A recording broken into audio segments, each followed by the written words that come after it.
बिस्मिल्लाहिर्रहमानिर्रहीम। नाज़रीन, आज के इस व्लॉग में आपको खुश आमदीद कहता हूँ। उम्मीद है आप सब लोग ठीक होंगे। अल्लाह ताला हम सबको अपने हिफ्ज़ ईमान में रखे, आमीन सुम्मा आमीन। नाज़रीन, आज के इस वीडियो में हम बात करेंगे जदीद साइंस और तसव्वुफ़ के ऊपर। जैसे कि मैंने पहले ही वीडियो में अर्ज़ कर चुका कि हमारे इस चैनल का मकसद कि हमारी जो नई नस्ल बड़ी तेज़ी के साथ हमारी मुआशरती और ख़ास तौर पर दीनी इक़दार से दूर तर होती जा रही है, उसको किस तरह रोका जाए, उसको किस तरह से अपने दीन की इक़दार से रोशनास करवाया जाए और किस तरह उनको बताया जाए कि हमारे असलाफ की रवायात क्या थी। उनको वो सच बताया जाए जो उनसे छुपा लिया गया और उनको उस झूठ की हकीकत बताई जाए जो रोज उनके दिमागों में घोल कर डाल दिया गया। नाज़रीन, हमारी बदकिस्मती ये है कि हम यानी मैं और हम सब और ख़ास तौर पर जितने हमारे उलमा, मैं खुद को एक तालिब इल्म समझता हूँ और मैं इस वक्त बात कर रहा हूँ उलमा की। हमारे उलमा के साथ एक मसला, शायद ये पूरी दुनिया में होता होगा लेकिन ख़ास तौर पर हमारे उलमा के साथ तो ये है कि हर आलिम ने चीज़ों को अपने अंदाज में पढ़ा, अपने अंदाज में अंडरस्टैंड किया, अपने अंदाज में उनको एक्सप्लेन कर दिया।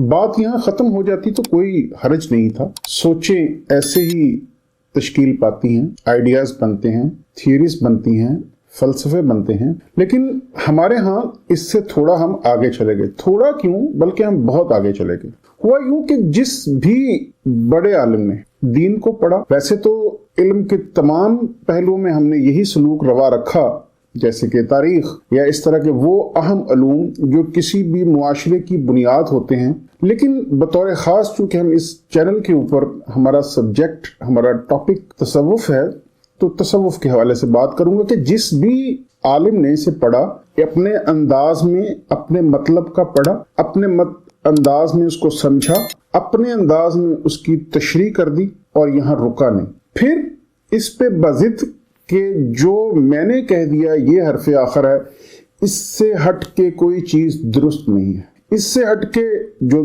थोड़े आज़ाद ख्याल थे, थोड़े बैलेंस ओपिनियन रखते थे उलमा, उन्होंने तो कहा कि ठीक है, जो चंद एक थे कि मेरी राय ये है, आप इस पे तहकीक कर लीजिए। लेकिन ज्यादातर ने अपने अपने पाए के बहुत बड़े आलम थे वो सब, उन्होंने अपनी तहकीक की और तहकीक के नतीजे में जो रिजल्ट्स निकाले, जो कंक्लूड किया, फिर इस बात पे बजिद हुए कि इसे माना जाए, हू बहू माना जाए, मनोअन मान लिया जाए और इसके अलावा जो भी है वो गलत है और जो गलत है वो कुफर पर मबनी है। और इसी बदनसीबी के वजह से हमारे उलमा ने एक दूसरे को काफिर काफिर काफिर के खताबात दिए। हालांकि किसी काफिर को भी काफिर कहना ये कोई मुनासिब अमल तो ना है, क्योंकि जब आप किसी काफिर को काफिर कहते हैं तो ये एक हकारत का लफ्ज़ है। आप उसे धुतकार रहे हैं, आप उसे रिपेल कर रहे हैं, खुद से पीछे कर रहे हैं, कोई अच्छी मिसाल कायम नहीं कर रहे आप उसके लिए।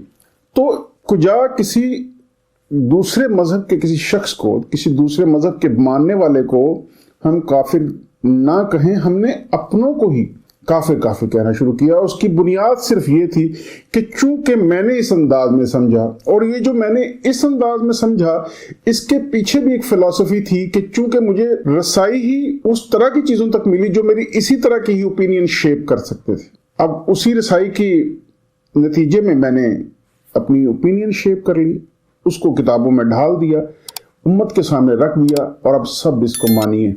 बजिद हूं कि सब इसको मानिए। इसका नुकसान ये हुआ कि जब हम सब ने, यानी हमारे उलमा ने एक दूसरे को काफिर काफिर और तमाम फिरकों ने, जबकि नबी पाक सल्लल्लाहु अलैहि वसल्लम साफ बता दिया कि जो लोग फिरकाबाजी में मुलव्वस हैं, जो लोग फिरके बनाते हैं, वो हम में से नहीं, सख्ती से मना फरमाया। लेकिन इसके बावजूद हमने ना सिर्फ फिरके बनाए, उनके नाम रखे और फिर उसकी पहचान बनाने के लिए कि इसकी एक अलग आइडेंटिटी हो, इसको लोग माने, तो उसके तमाम इंग्रेडिएंट्स पूरे किए। उसके लिए जो जो बन पड़ा, कपड़े अलग कर लिए, दाढ़ियों के स्टाइल अलग कर लिए, नमाज पढ़ने के स्टाइल, जो जो मुमकिन पड़ा वो सारा कर लिया। नतीजा ये हुआ कि वो फिरके बन गए, फिर उन फिरकों के नाम बन गए, پھر اختلافات شروع ہو گئے. تو وہ امت جسے یکمشت، جسے اکٹھا ہو کے، جسے متحد ہو کے اسلام کی تبلیغ کرنی تھی، جس نے لیڈ کرنا تھا دنیا کو، جہاں ہم نے دنیا کو سکھانا تھا، جہاں ابھی ہم نے اور ایکسپلور کرنی تھی، دنیا فتح کرنی تھی، آگے نکلنا تھا، انسانیت کی رہنمائی کرنی تھی، ہم آپس میں ہی ایک دوسرے کے ساتھ لڑنا شروع ہو گئے. نتیجہ یہ نکلا کہ وہ آپس کی لڑائی میں جو آگے کا سفر تھا وہ رک گیا. ہم علم کے معاملے میں اس طرح سے یکسانیت کا اور زوال کا شکار ہوئے کہ ہم جہاں تک پہنچے وہاں رکے. اب ہوا یہ کہ جو ایک سلسلہ چل رہا تھا کہ آگے سے آگے تحقیق ہوتی، وہ رک گئی. اب جب تحقیق رک گئی، یعنی تجسس ہم نے یہ آگے بڑھنے کی جو ایک جوش اور ولولہ تھا وہ ختم ہو گیا اور ہم آپسی لڑائیوں میں پڑ گئے. اس کا نقصان یہ ہوا کہ اب ہر کوئی جو موجودہ علم تھا، جو آج کی تاریخ تک پیچھے سے ہم نے جو کیا، ہم نے جو گین کیا، ہم نے جو حاصل کیا، جو فتح کیا، جو ہم نے 300-400 سال میں کمایا، بنایا، سیکھا، روز بیٹھ کے ہم اسی کو ڈسکس کرنا شروع ہو گئے. ہم اپنے گزرے ہوئے کارناموں کو ڈسکس کر کے اس پہ فخر محسوس کرنے لگے. حال کا پیچھا ہم نے چھوڑ دیا اور مستقبل ہمارے ہاتھوں سے نکل گیا. یہ دین کے ہر پہلو کے ساتھ ہم نے کیا. یہ ہماری بد نصیبی رہی. یہی کچھ ہم نے تصوف کے ساتھ کیا. ایک مقام پہ آ کے ظاہر ہے لوگوں کی سوچیں مختلف ہوتی ہیں، اپنی اپنی رائے ہوتی ہے. دین کے اصول مسلمہ ہیں، جو قرآن و حدیث میں موجود ہے ہم نے اسے منوان ماننا ہے. لیکن اس کی تشریح پہ آ کے ہم نے ایسے ایسے مسائل اور وبال کھڑے کیے ایک دوسرے کے لیے کہ پوچھئے مت. ہم نے ان کی اس طرح سے تشریح کی جس کا جیسے سمجھ آیا اس نے اس کی تشریح کر دی. نقصان یہ ہوا کہ اختلافات بڑھتے رہے اور ہم ایک دوسرے سے سبقت لے جانے میں اتنے آگے نکل گئے کہ ہم نے ایک دوسرے کو کافر تک کہہ دیا. ہماری حتی الامکان کوشش یہ رہی ہمارے علماء کی، ہمارے جو دین کے نام لیوا تھے، کہ ہمیں کسی طرح یہ جنگ جیتنی ہے اپنوں سے، ہمیں یہ دلائل کی جنگ جیتنا ہے. تو پھر دلائل گھڑے گئے اور پیچھے پڑھ کے اس کو اسٹڈی کر کے دلائل پیچھے سے ڈھونڈے گئے کہ آج ہم نے اپنوں سے کیسے جیتنا ہے.